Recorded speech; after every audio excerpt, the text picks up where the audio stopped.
Today, we're diving into a huge moment in U.S. military history, the end of Don't Ask, Don't Tell.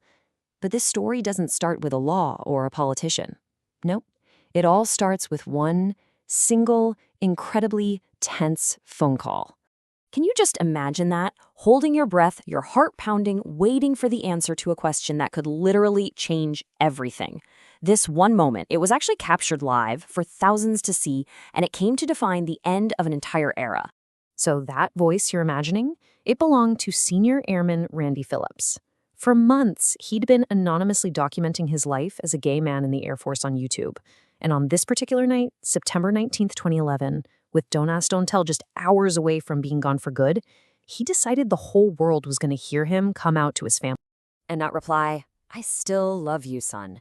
It just went viral. Think about it. A father's love broadcast over the internet perfectly captured the human stakes of a policy that was about to disappear forever. So what exactly was this policy that made a simple phone call home feel like such a profound act of courage? Let's talk about the policy itself. It was officially called Don't Ask, Don't Tell, and for almost 2 decades, it completely shaped life in the military for so many people. The whole idea was basically a forced silence. The military promised they wouldn't ask about a service member's sexual orientation, but in return, gay, lesbian, and bisexual personnel were not allowed to tell anyone. If they did or were found out, they'd be discharged.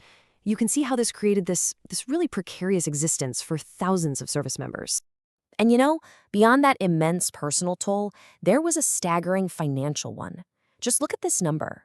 Between 1994 and 2003 alone, the government estimated it cost at least $190.5 million just to recruit and train replacements for the thousands of troops discharged under the policy. This wasn't just a social issue. It was a huge waste of resources.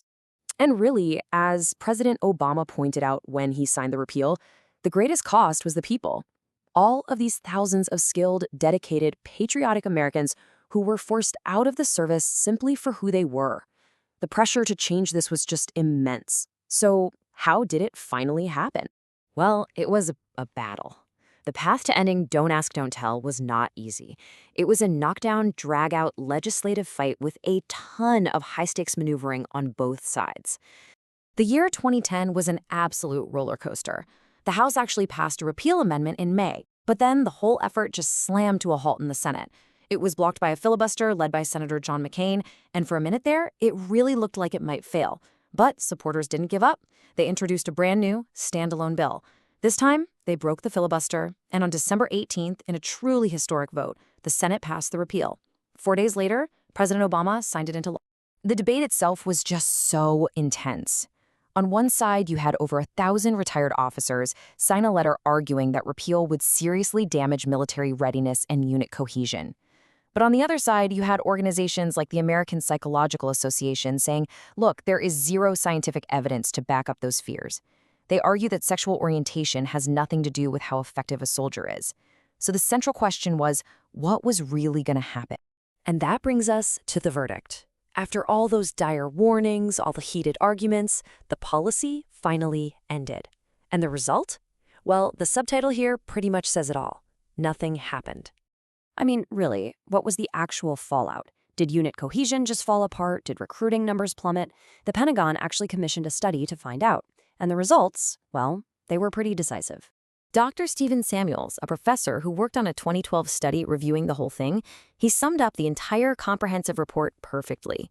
He said it was basically, quote, 40 single-spaced pages of nothing happened. All the fears that had dominated the debate for years, they just didn't come true.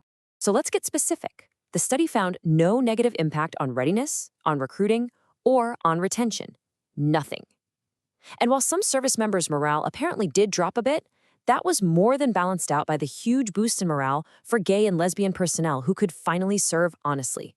The military's ability to do its job was simply unaffected. The perspective on the ground was even clearer. For a lot of the younger service members, the culture had already moved on. As one Air Force Academy cadet put it, the biggest change was that, well, some people's Facebook statuses have changed, and that's about it. The policy was just catching up to the reality that was already in the barracks. Which leads us to this idea of a promise fulfilled. Because in the end, the repeal wasn't about the end of the military. It was really about the fulfillment of a promise about who we as a nation value enough to serve it. And that brings us right back to where we started. On September 20th, 2011, the day after Randy Phillips made that call to his dad, the law officially came off the books. For the first time, gay, lesbian, and bisexual Americans could serve their country openly, without fear, and without having to hide a huge part of who they are. In his speech, President Obama didn't frame this as a risk. He framed it as a strengthening of our armed forces, a moment to finally welcome talented patriots into the fold and make the military stronger and more like the nation it defends.